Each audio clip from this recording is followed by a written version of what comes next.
Great, hello. So it's been a while since I did a video, and I thought today that I would share with you some ideas that I've been working on around the shoulder.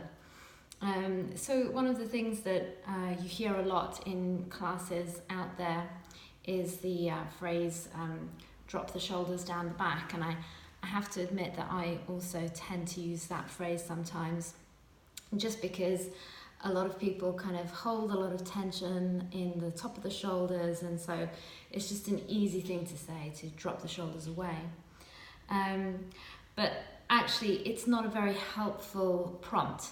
And the reason for that is if you glue your shoulders down your back, you're actually really restricting the movement in the shoulder, and you could cause more problems. So I want to give you some ideas about how we prepare the shoulder. I think that what tends to go wrong a lot is that people have this idea of working the shoulders and to strengthen them. If you think about the muscles around the shoulder, quite similar in a way to the deep core stabilizers, is they're quite subtle, quite small muscles, the rotator cuff muscles they're called. And they don't respond very well to being put under strain. So when you go into that kind of full loading position like a plank, if you haven't already woken up those underlying intrinsic muscles, then you were probably overloading the bigger muscles, the global muscles. So usually the upper traps, your rhomboids, biceps, triceps, pectorals. So you're usually working kind of more on the global level, rather than working with the lower level stabilizers. And I recently saw a video by Leslie Powell talking about how you activate the core muscles of the shoulder, the rotator cuff, and she described very clearly how actually the level of resistance is really almost as though you're just rubbing the palms of your hands together. So that is the level of resistance you need to activate those muscles. So once you've gone over that and you start pressing your hands together, well, you've already gone into the global level. So here are some movements that I've been working with to help activate those underlying stabilizers of the shoulder. And the shoulder does work in rotation. Those muscles do work in rotation. So it involves a lot of internal, external rotation without any loading, really. And I also want to say that this is largely based on Leslie Powell's work. So if you have come across her videos on Pilates Anytime, I highly recommend them. So just before we start, I'm going to work with my left arm, and you're just going to, you need a piece of wall. And you just reach your little finger onto the wall, and you just slide the arm up and down the wall. So I'm just really trying to gently glide the arm up. And the key here, this is training something called scapulohumeral rhythm, is that as my arm rolls up, my shoulder blade and my collarbone are going to roll backwards. My shoulder blade is going to wrap towards the armpit. So here, this is where a lot of people already go wrong, is that they're lifting up from the top of the shoulder, and that actually blocks the movement of the arm. So the first thing is to visualize the shoulder blade dropping, swinging towards the armpit as the arm reaches up overhead. And it's quite nice to use the wall and to use that little finger line, which I talk about quite a lot, to achieve that.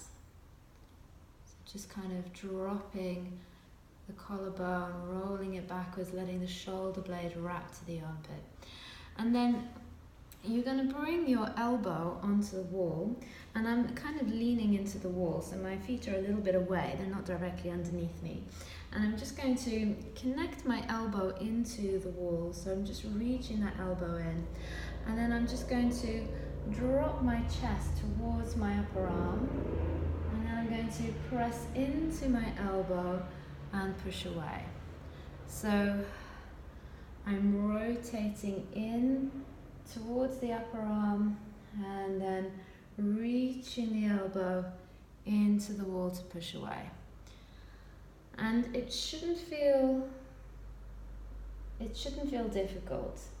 So it should feel like There is movement and there is a little bit of work, but it's certainly not painful.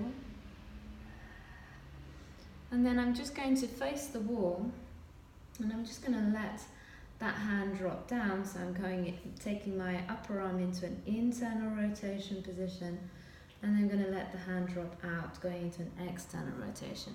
So you don't need to use your other arm, but I'm just pivoting on that elbow. I'm just going to move myself because I noticed that my elbow is a little bit across. So you want to make sure that that elbow is right in front of the shoulder, so it's not kind of across your midline at all. And working with the breath.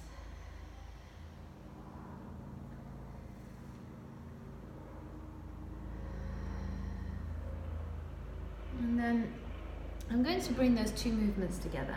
So I'm going to start off by rotating the upper arm in and rotating my chest towards the upper arm. And then I'm going to rotate the upper arm out and rotate my chest away. So pivoting on the elbow, rotating in, and pivoting on the elbow to rotate out. And again, pivoting on the elbow, rotating in, and pivot on the elbow and rotating out. And then I'm just going to reverse that. So I'm going to keep that outward rotation, and I'm going to rotate towards the elbow. And then I'm going to rotate inwards as I rotate away. And I'm just allowing my shoulder to respond. There shouldn't be any pain as you do this, but I'm just allowing my shoulder to lift up. And then I'm going to roll back. And I'm going to reach into the elbow. And so I'm really pivoting on that elbow. And then I'm just going to bring my hand back again, and I'm going to reach into that little finger line as I push away, and then I'm going to roll it back again. So I like doing this just to reinforce that underarm line.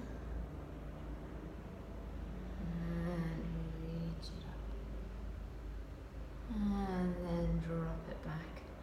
And then resting, we're going to come back to the starting position.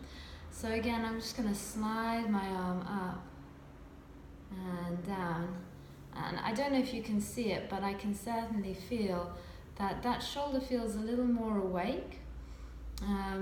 It feels like the movement is a little more three-dimensional across that shoulder, and that it's a little bit easier to lift the arm up.